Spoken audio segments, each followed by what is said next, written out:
Today we're going to get into a very free-flowing conversation in regards to building a relationship with your subconscious mind. Now, this came as a result of last weekend I released an email to students of my Subconscious Mind program and the version 2 updates, 12 new videos, exercises, and integration, working, understanding, and building a relationship with your subconscious so you can bring forth the success that you desire using the power of your subconscious mind. One of the emphasis that I put in the program is actually building a relationship with your subconscious mind. And although the title of the program is How to Reprogram Your Subconscious Mind for Success, the real emphasis is on building a relationship with your subconscious by removing the disconnects, which we call limiting beliefs, interpretations, and assumptions that creates unnecessary separation. And what this does is builds an intuitive understanding, a connection between where we are and where we want to be, and the people, the environment, the circumstance, information that presents itself on the journey leading to the destination. So what I've done here is I've taken a number of quotes from books that I'm further studying. One is The Three Magic Words by U.S. Anderson, and the other, a classic also, The Master Key System by Charles Haanel, to further emphasize this discussion on building a relationship with the subconscious mind. And a little background on this book, The Three Magic Words. I actually received it a few years ago from my client. I never actually started reading it until maybe a few months ago. For whatever the reason may be, I believe that I was guided to read it at that particular time. So at the right time, a certain book or some information shows up within awareness. We were the ones that brought it forth. As the saying goes, when the student is ready, the teacher appears. So does the book, so does the video, so does whatever that shows up. We want to see it as the teacher. And this is brought forth via intuition, power of the subconscious mind, as a result of removing the separation, the disconnect that, for whatever the reason may be, we may have between the conscious and the subconscious. He says there's a power greater than you are, which you can use to make your life vibrant, successful, and happy. The power is the universal creative mind, the subconscious mind, and you are using it now. You can't help using it. The subconscious mind is everything and knows everything. It is everywhere at all times, and all of it is anywhere at any particular time, for space and time cannot exist in infinity. Now, this is a very important reflection. A lot of times when we discuss the subconscious mind, we speak of synchronicity or things being at the right place at the right time. And it is this intelligence that is within us, which is stimulated by desire, which conjures up in our imagination as a vision that brings forth the resources, the relationships, and whatever we need that presents itself on the journey to contribute to bringing forth our results, our vision. This is the story that plays out. Neville Goddard refers to this as the bridge of incidents that leads to the destination. All of this is done subconsciously. We want to allow this to happen. The key word is allow. This is one of the main important aspects when it comes to building the relationship with the subconscious, is to understand what is being revealed on the day-to-day experiences via the conversations that we're having with people, via the theater that plays out as the circumstance. Understand what it is revealing as far as what is within ourselves of what we have interpreted to be true, and work with this information and change it if need be, so we can bring forth what we desire or a harmonious journey to the vision. I would see it as in combination because, as I mentioned many times, I like to value the journey and the destination. I see them both as one because that's what he's really doing in this book, is he's harmonizing this. He says all of us live and move and have our beings in the great intelligence that makes up the universe and the world. Think in terms of complete unity, he says. Now, this is very powerful. He says, you are one with every person who lives, ever has lived, and ever will live. You are one with every form of life that exists, every inanimate object of your world. For all things are made from one thing, and thus all things are one thing. The objects and circumstances exist as a result of conception and desire being projected into the infinite creative substance of which we are all a part in, which we are all one. Now, for a period of time on the journey, we may see a lot of separation. And one of our goals is to remove these delusions so we can build not just a greater relationship with our subconscious, but since this is all one, relationships of all aspects of that universal one. This is what we call the internal great work, which we have further dimensionalized in a recent discussion, which had also included elements from this book, but I had infused in there the alchemical process of mental alchemy, spiritual transmutation, or spiritual alchemy, which I recommend watching that video. I'll put a link in the description. Interestingly enough, and how all is actually one mind. I had a thought this morning that I forgot to put a link to a certain book that I recommended, or a discussion from a certain book, which was the Self-Confidence Formula. And I said, wouldn't it be nice if somebody had commented on one of my videos and said, Joseph, you forgot to put that link, because I couldn't remember which video it was. And then a few hours later, I received a comment saying, can you please post the link to the Self-Confidence Formula? So then I knew right then and there which video it was, so I went in and I edited the description and I posted the link. This is the connection that we have. We have the ability to see more of this connection. We have to first believe it's possible. And actually, we already know it's possible. We remove the beliefs or the limiting ideas of how it's not possible, and then we see more so how it's possible. Now, I speak a lot about the entrepreneurial journey. Who would have known that right now I'm in California, and I'm going to be meeting up with one of my friends in a few days. Him and I met over a video that I posted in the earlier stages of this channel. I felt that from 2009 to 2013, I've gone through a lot of this purification of the mind. I still go through it. Still more to purify. And it's a fun journey to purify the mind, which is removing the limiting beliefs and interpretations. But through the journey of entrepreneurship from 2009 to 2013, I had removed a lot of these limiting ideas, thus building a deeper relationship with my subconscious. And I found that when I had an idea to bring forth a result or a success, people would seem to show up faster that would contribute in a harmonious way, spirit of harmony, benefit for me, them, divine, and evolution.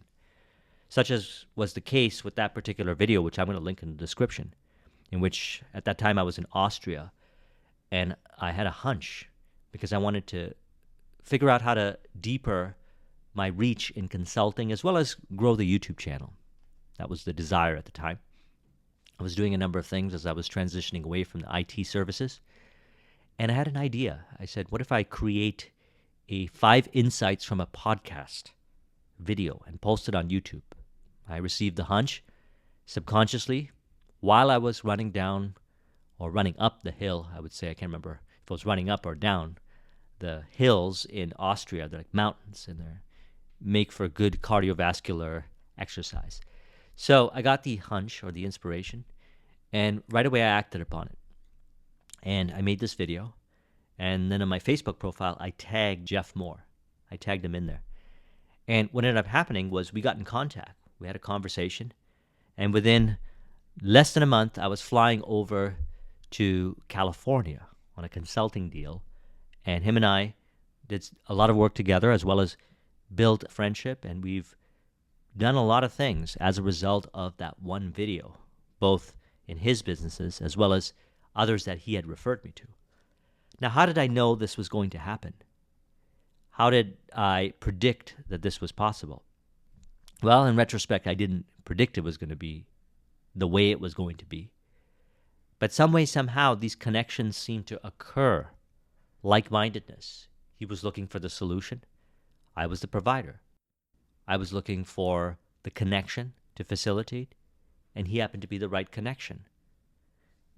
It happened so harmoniously and fast, yet it didn't make sense unless, as Steve Jobs said, we connect the dots looking backwards. Now, we've all had stories like this. What we want to do is encourage these kinds of stories. This will further emphasize. Let's read the quote again. Think in terms of complete unity. You are one with every person who lives, has ever lived, and ever will live. You are one with every form of life that exists, every inanimate object of your world. For all things are made from one thing, and thus all things are one thing.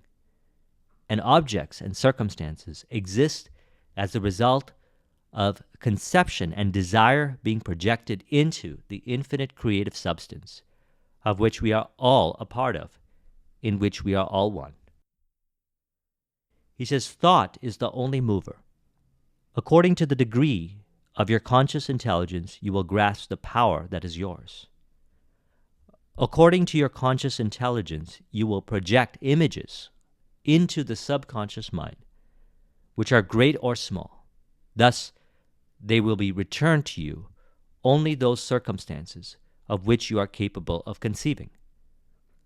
As we have been discussing in our Neville Goddard conversations, and even all the other conversations we've been having from other authors, other books, and experiences and so forth, that the change happens within our consciousness. That's where we want to see the change happen. That's where the source of the change is before it externalizes into form.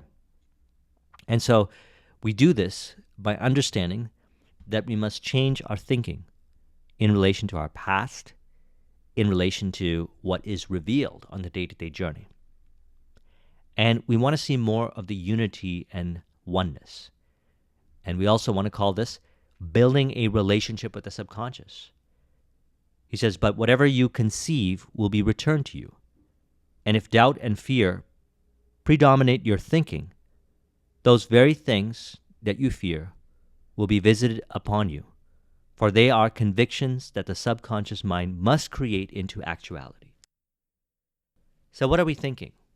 What are we interpreting? What are we believing to be true subconsciously? Well, this is revealed in how we relate to the people, environment, circumstance, information that shows up on the day-to-day journey. That is why recently I've been suggesting to see tension, reactivity actually as an opportunity, revealing the meaning that we are assigning and what we are believing to be true. If we've got some tension and reactivity regarding whatever it is on the journey to bringing forth our vision, then we can understand what we are imagining, what we are believing to be true. This will reveal our inner interpretations, what is stored within our subconscious. And what provides the opportunity is the mirror reflection, the people, the information, the circumstances, the environments. This is what we are interpreting within, revealed by our reactivity or flow. As I've been saying, we want more flow. We want more harmony, more joy on this journey. We all want that. All of that is based on the disharmony and harmony based on interpretation within. Now, the beautiful thing is, when it comes to building this relationship with the subconscious, in which what is revealed is as important as what we are inspired by in this outer world. A lot of us might look for inspiration. What I also suggest is to value the revelation. Look at reality as both revealing and inspiring at the same time to further build this relationship with the subconscious. How so? Inspiration. You want creative inspiration for ideas, to grow your business, artistic expression. We all want it. Creative ideas. Do we know that the creative ideas are also found in the revelation? How many people do we know, including ourselves, if you look back at our experiences, have gone through so much adversity in those moments to find the power within ourselves, the creativity, to transmute that obstacle into an opportunity? And had we had not gone through it, we wouldn't know. That's why I always say, pick a vision, pick a goal, pick a destination, commit to it, and remain committed to it. Because what happens as we go through this journey is exactly what was discussed in that video, which I recommend watching, when we talked about the internal spiritual alchemy journey, purification of the mind. We release ourselves from the disconnect, from whatever kind of interpretations that prevents us to see that we are actually connected deeply and one with the subconscious mind, the relationship. We want the conscious and the subconscious to be in relationship. It is revealed by the degree of disharmony on the day-to-day journey to realizing our vision, as well as the harmony. And we want more harmony, more understanding. Because I believe that the pathway of intuition, and intuition guides you to the destination. As mentioned, you receive hunches and inspirations. They can show up at any moment. Usually, as we've been discussing, when we're in alpha or theta state of mind, which I mentioned, I get into alpha, more of a flow-based state of mind when I'm running. So when we receive our ideas, hunches, and inspirations, and we act upon them, we honor that idea, hunch, or inspiration that is received, and then another door opens up, and it unravels until we get to the destination. And we look back and we say, wow, that was a joyous, fun, flow-based journey. And during that journey, we also revealed certain aspects from what is within our subconscious that was brought forth, like unwanted circumstances or certain experiences with other people that played out the theater of what is within ourselves. And rather than running away from it or fighting it, we seek to understand it. Intuition guides us to the destination and may bring us on a pathway that is distinct to what others are going through. We talked about this as well in that video. Some call this the dark night of the soul, or certain pathways that bring forth a lot of confusion. But as we persist in understanding what is being revealed, as we reflect on the effects and the cause within, we actually integrate and move forward and bring forth a higher degree of peace. Thus, understand what was referred to, which I believe Joseph Campbell had said, that the cave we fear to enter holds the treasure that we seek. So intuition guides us down these non-linear pathways of life. It's really starting in non-linear pathways in mind and externalizing as non-linear pathways as outer world experience, only to further build this relationship with ourselves. One of the books that I enjoyed reading a while back was How to Be Your Own Best Friend. And this book really taught me the importance of, and although I don't believe they directly said it in there, building a relationship with your subconscious. To realize that you're not alone, as we have discussed. Think in terms of complete unity. You are one with every person who lives, has ever lived, and ever will live. And you only ask the subconscious to prove it to be true. Have the desire to know this, and some way, somehow, you will reveal the truth of these statements. Certainly I've asked that question, and I have revealed it within myself, based on the story that I have shared with you, and some other experiences that we would call mystical experiences, but they don't seem mystical to me, because what I've realized is that this is actually one mind, and we are individual expressions of the same mind, individually expressing from that, what he refers to as the universal mind. So intuition is that aspect of mental power which enables a person to contact certain aspects of the subconscious mind with ease.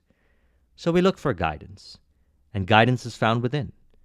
Certainly we can externalize that guidance by receiving it from another person, a book, and so forth. But we are the source of that, based on our intent and our desire. And the subconscious mind brings that forth. So we understand that this power is within ourselves, that you are the one calling it forth. He says, intuition is proof that the universal subconscious mind contains the knowledge of the law, and it will reveal it to the conscious mind of man when a proper rapport is established. So some quotes here from Charles Handel that we want to reflect upon, to relate. He says, it is through the subconscious that Shakespeare must have perceived, without effort, great truths, which are hidden from the conscious mind of the student, that Phidias fashioned marble and bronze, that Raphael painted Madonnas, and Beethoven composed symphonies. When we're looking for creative inspiration, we want to also understand that what we're really saying is we want to build a deeper relationship with our subconscious. When we have that relationship, we find the inspiration everywhere. We find it in the revelations, and we find it in the traditional inspiration. So here's what I mean. In the revelation, a person feels anger, stress, frustration. They do not seek to understand those emotions and find the inspiration in those emotions. That's why I recommend studying the work of Daniel Goleman. We discussed this in the last few videos. Emotional intelligence, valuing the emotions and what they reveal. They are also expressions from the subconscious, and we want to understand them. As we understand them, we build a further relationship with our subconscious and receive the inspiration that was always there. Although we may be looking for traditional inspiration. For example, I had a call today with one of my clients, and I'm sitting here in the hotel room, and I still have it in front of me. It's the menu for the room service. And he said to me, where do you find your inspiration? I said, you can find it anywhere. For example, let me pick up this menu. I'm looking at the menu. It says in-room dining menu. And on the top, there's a blurred out picture of some breakfast. Not sharp, but kind of blurry. And there's a blurred out coffee cup in the background. Maybe that looks like some kind of fruit juice as well. And what it's doing as I'm looking at this is it's stimulating my imagination to the potentiality of having breakfast. But what I'm really interested in is how this was put together to stimulate my imagination. So by looking at that, I could say, how could I use exactly what I'm learning here? The stimulus that they did in the photography, which is conjuring up in my imagination a vision of me having breakfast, how could that be translated over to discussions that we have been having? Well, we might not be able to paint the picture with photos in our discussion unless I started to put them in the videos. But what we can do is use words to paint the pictures, and more specifically, allow the subconscious to express the intent that I have, which is to articulate the words in a certain way that paints in your imagination the connection with your subconscious, so that you would reflect back on your experiences and you would say, well, I know what he's talking about. I've had those experiences. That must be the relationship that I have with my subconscious. I actually already have a relationship with my subconscious, and I can bring forth and live more in this relationship with my subconscious. And as this conversation is had, what you will notice is that you'll have more of these occurrences, more of these synchronicities. And that is because just through the reaffirmation or the confirmation of what is being shared upon reflection on your own experiences, what is brought forth is the awareness that this is really how it is. As he states, the subconscious soul, like a benevolent stranger, works and makes every provision for our benefit, pouring only the mature fruit into our lap. Well, that's a synchronicity because this is actually I'm looking at it right now, picture of fruit here on the menu. So maybe then there's some more deep symbolism in these words. Let's read it again. The subconscious soul, like a benevolent stranger, works and makes provision for our benefit, pouring only the mature fruit into our lap. Thus, ultimate analysis of thought processes show that the subconscious is the theater of the most important mental phenomena. We are all aware how dependent we are upon the subconscious. And the greater, the nobler, the more brilliant our thoughts are, the more it is obvious to ourselves that the origin lays beyond our ken. We find ourselves endowed with tact, instinct, sense of the beautiful in art, music, etc., or whose origin or dwelling place we are wholly unconscious. The value of the subconscious is enormous. It inspires us. It warns us. It furnishes us with names, facts, and scenes from the storehouse of memory. It directs our thoughts, tastes, and accomplishes tasks so intricate that no conscious mind, even if it had the power, has the capacity for. So it's important to realize what we are working with here. We are working with this complete unity via the subconscious mind. And one of the ways that we say it is, as I had learned from Think and Grow Rich, is that the subconscious mind of each person is all connected. Some say via the superconscious mind. Or as he's stating here, the subconscious mind is the universal mind. So many ways of articulating the same thing, that we are, in fact, connected via the subconscious mind. And the conscious mind, which may know at times only separation, sees itself as distinct. It is through that delusion that prevents certain interpretations of the unity to be received within, which then bring forth the harmonious connections to help realize our vision. If you look at the entrepreneurial journey to bringing forth success, chances are it's a combination of different resources that are available, as well as relationships that are available. And what do? We connect them together in interesting ways to produce, let's say, a product line, a service line, some operational output, and so forth. All of these workings and these intricate artistic expressions, the way I like to look at it is entrepreneurship is a fusion of art and science. All these expressions are stimulated by the subconscious mind. And if a person only listens to, and we listen to, we call this the inner voice, by removing the mental chatter or friction-based overthinking that is usually based on separation and not based on unity, when we remove that more so each day through the process of subconscious mind work and understanding and valuing what shows up and changing the programming, such as simple cause and effect reflection. What shows up in a person's life? Is it unity-based or is it separation-based?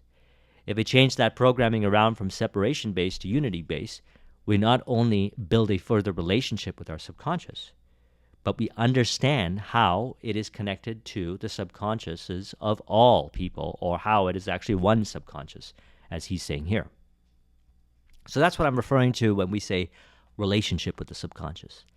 This relationship with the subconscious, just as somewhat discussed in the book How to Be Your Own Best Friend, is really what we're looking to do. Build this relationship with ourselves. Build a relationship between the conscious mind and the subconscious mind. Now, the beautiful thing is when we commit to a vision, when we have a goal, we are already on the journey to realizing this goal. And what we want to do to build this relationship is to value the different experiences that we have each day as teachers, the people, the environment, the circumstance, the information, guided to be there. And if we can understand and value what it is, we'll be able to work with it in a creative way to bring forth our vision. This is the path of intuition. As was stated, intuition is that aspect of mental power which enables a person to contact certain aspects of the subconscious mind with ease. Intuition is a proof that the universal subconscious mind contains the knowledge of the law and will reveal it to the conscious mind of man when a proper rapport is established. So, are we listening to the intuition? Are we understanding what it's revealing? Or are we constantly looking around to see what other people think as far as opinions go of our own intuition before we further build a relationship and actually express? One of the best ways to do this is through entrepreneurship, but not only through that, but any kind of artistic expression. Because when you allow the intuition to express, you actually can see the divine fingerprint expressed through you of the individual aspect of the universal mind. And what this does, as you do this on a regular basis, is it further builds this relationship with your subconscious. You actually notice that you can listen to yourself. You understand yourself. You're able to know what is being revealed from the subconscious and the source within. And as you change that source of the programming within, it changes externally. And what is brought forth is even more inspiration, because you find inspiration in areas where others might not find that inspiration. But because you now found that inspiration, you also notice that others seem to show up, as I've noticed as well, who also communicate on how they find inspiration in the most nonlinear ways. And it then seems that we are surrounded by those that are in saturation and in harmony with their intuition, one with the subconscious mind. Napoleon Hill calls this the master mind. And this master mind is really caused from within. One of the questions is, How do you go out and find a mastermind? How do you create a mastermind of harmonious people? Well, what I find is that as we do this internal work, building the relationship with the subconscious, we will see people show up that will seem to communicate the exact same thing that we are thinking. We'll notice that they will think the same way that we do. And in the beginning, it'll be very fascinating. And after a period of time, it'll be very normal. Perhaps this is how we were always normally meant to be, living in the spirit of harmony. Which further again emphasizes this quote, and I'll leave it again to reflect upon before we sign off, which is, think in terms of complete unity. You are one with every person who lives, ever has lived, and ever will live.